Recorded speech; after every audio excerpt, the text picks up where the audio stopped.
Hello everyone, welcome to in this channel. मेरा नाम भावेश है और आज हम 10th क्लास के मैथमेटिक्स सब्जेक्ट के ट्रिग्नोमेट्री चैप्टर के अंदर ट्रिग्नोमेट्री टेबल बनाना सीखेंगे। ट्रिग्नोमेट्री टेबल बहुत ही सिंपल है, आपको इसे रटने की जरूरत बिल्कुल नहीं है। इसको इजी मेथड से समझेंगे जिससे आसानी से आपके दिमाग में फिटेड हो जाएगा। तो सबसे पहले ट्रिग्नोमेट्रिक रेशियो के अंदर हम साइन थीटा के सभी एंगल्स को फाइंड करेंगे। तो उसके लिए भी एक ट्रिक है, तो चलिए उसे मैं बताता हूँ। सबसे पहले आपको इसे 0, 1, 2, 3 और 4 नाम दे देना है और सबको आपको 4 से डिवाइड दे देना है। डिवाइड देने के बाद जो भी कट रहा है उसे काट दो। तो वैसे 1, 2, 1 जा 2 और 2, 2 जा 4।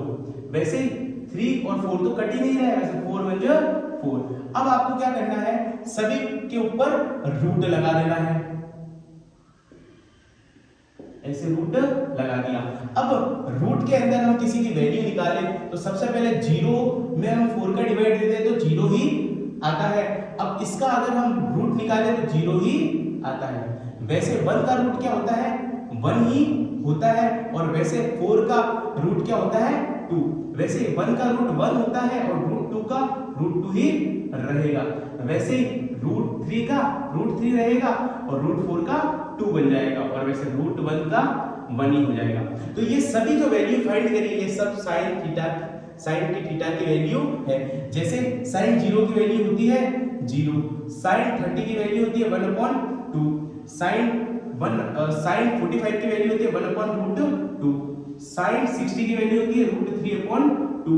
वैसे साइन 90 की वैल्यू होती है 1। तो ये इजीली हमने एक ट्रिक की हेल्प से क्या करा, साइन के सभी एंगल्स को फाइंड करना सीख लिया। अब तो बहुत इजी है। तो अब हम बताते हैं साइन के सभी एंगल को। अब आपको क्या करना है, जो भी साइन थीटा के जितने भी एंगल्स है इसके सीक्वेंस को बदल दो। तो यहां से स्टार्ट करता हूं मैं, उल्टा कर दो बस।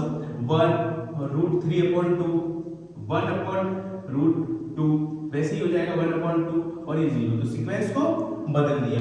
अब इसके बाद आता है साइन थीटा। तो साइन थीटा के लिए भी आपको ट्रिग्नोमेट्री आइडेंटिटीज पता होगी। तो उसमें है sine theta equal to sine theta, tan theta equal to sine theta upon cos theta. तो आपको क्या करना है, साइन थीटा में cos थीटा का क्या करना है, डिवाइड करना है, जिससे आपके इसके सभी एंगल आपके निकल जाएंगे। तो सबसे पहले मैं 0 में 1 का डिवाइड दूंगा तो क्या आएगा, 0 ही आएगा। और इसमें इसके डिवाइड दूंगा तो 2 से 2 कट जाएगा, क्या आएगा, √1/√3।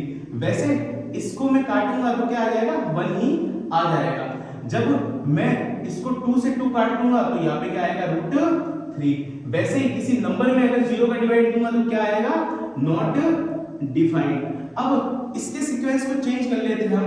तो इधर आ जाएगा नॉट डिफाइंड, यहाँ पे आ जाएगा √3, यहाँ पे आ जाएगा 1 और यहाँ पे आ जाएगा 1/√3 और यहाँ पे आ जाएगा 0। तो यहाँ तक तो हमने देख लिया।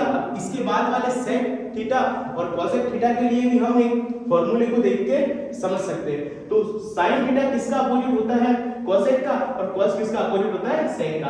तो वैसे सेक के थीटा को निकालने के लिए हम क्या करेंगे, cos को उल्टा कर देंगे, रेसिप्रोकल कर देंगे। तो 1 का उल्टा 1 ही होगा, इसका उल्टा होगा 2/√3, इसका उल्टा होगा √2, इसका उल्टा होगा 2।